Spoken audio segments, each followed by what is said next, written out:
Sekarang kita mau bicara tentang rasa sombong atau kesombongan.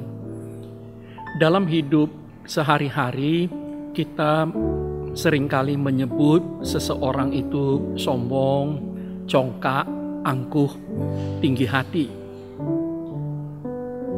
Tapi sebetulnya kalau kita pikirkan baik-baik, ukurannya atau parameter dari kesombongan itu seringkali tidak jelas atau bahkan kabur atau tidak ada. Apa sebetulnya ukuran kita ketika kita mengatakan seseorang, kawan kita, saudara kita sebagai sombong atau congkak? Misalnya, apakah seorang yang merasa, mengakui dan berterus terang bahwa dirinya pintar, cantik, kuat, punya banyak hal, itu dapat serta-merta langsung dicap sebagai sombong? Apakah seseorang yang mengakui dengan jujur terus terang pencapaian-pencapaiannya, prestasi-prestasinya, hasil kerja kerasnya, lantas dapat disebut sebagai sombong? Atau sebaliknya, apakah kita menganggap seorang yang menutup diri, berpura-pura, tidak menyukai keberhasilan, tidak menyukai sesuatu yang baik dalam dirinya, dan kita anggap itulah yang baik? Nah, saudara-saudara, mari kita lihat apa kata Alkitab tentang kesombongan, kecongkakan atau tinggi hati. Nah, di dalam Alkitab kita, dalam Yakobus 4 ayat 10 dikatakan, rendahkanlah dirimu di hadapan Tuhan, dan Ia akan meninggikan kamu. Rendahkanlah dirimu di hadapan Tuhan, dan Ia akan meninggikan kamu. Yakobus 4 ayat 10. Itu sejalan dengan apa yang dikatakan Tuhan Yesus dalam Lukas 14 ayat 11.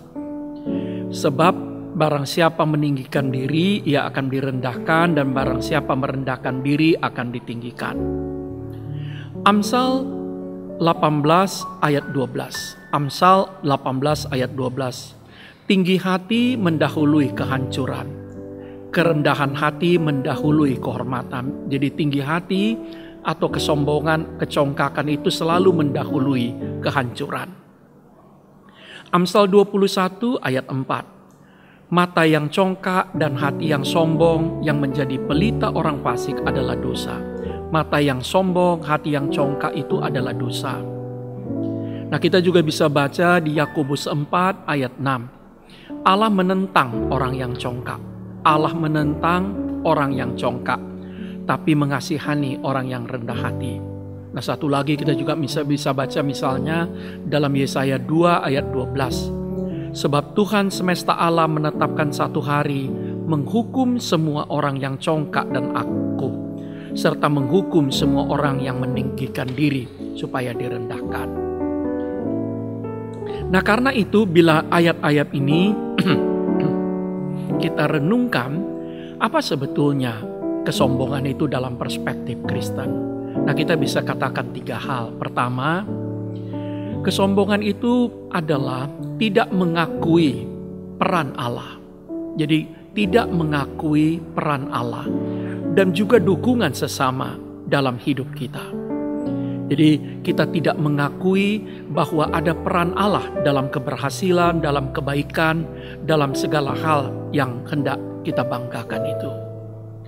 Yang kedua, tanda-tanda kesombongan itu adalah ketika kita menyamakan diri dengan Allah. Kita menyamakan diri dengan Allah. Nah, karena itu kesombongan itu sama dengan penyembahan terhadap diri sendiri. Kita menganggap kita setara dengan Allah. Nah, yang ketiga, kesombongan itu adalah menganggap orang lain lebih rendah atau hina dari kita. Nah, karena itu saudara-saudara, bagaimana kita melawan rasa sombong itu? Ada 3 hal. Pertama, akuilah Allah memiliki peran yang besar, sangat penting dalam hidupmu, dalam keberhasilan, dalam pencapaian, dalam segala kebaikanmu. Akuilah Allah. Dia adalah sumber hidup kita. Di dalam 1 Korintus 4 ayat 7 dikatakan, apa yang tidak kita punya yang tidak berasal dari Allah? Apa yang kita punya yang tidak berasal dari Allah?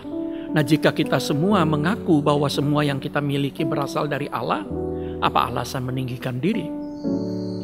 Nah, yang kedua, rendahkanlah dirimu di bawah tangan Allah yang kuat. Rendahkanlah, kita tidak pernah setara dengan Allah. Kita selalu di bawah Allah. Nah, karena itu kita merendahkan diri kita di bawah Allah. Dengan kata lain, satu-satunya Allah lah yang pantas dipuji, dipuja, dan disembah. Dan yang terakhir, hormatilah dan kasihilah sesama. Sebab ketika tanpa rasa hormat, tanpa rasa kasih, tanpa kerendahan hati, kita tidak mungkin mengasihi sesama kita. Ketika kita sombong, kita tidak mungkin mengasihi sesama kita. Horas.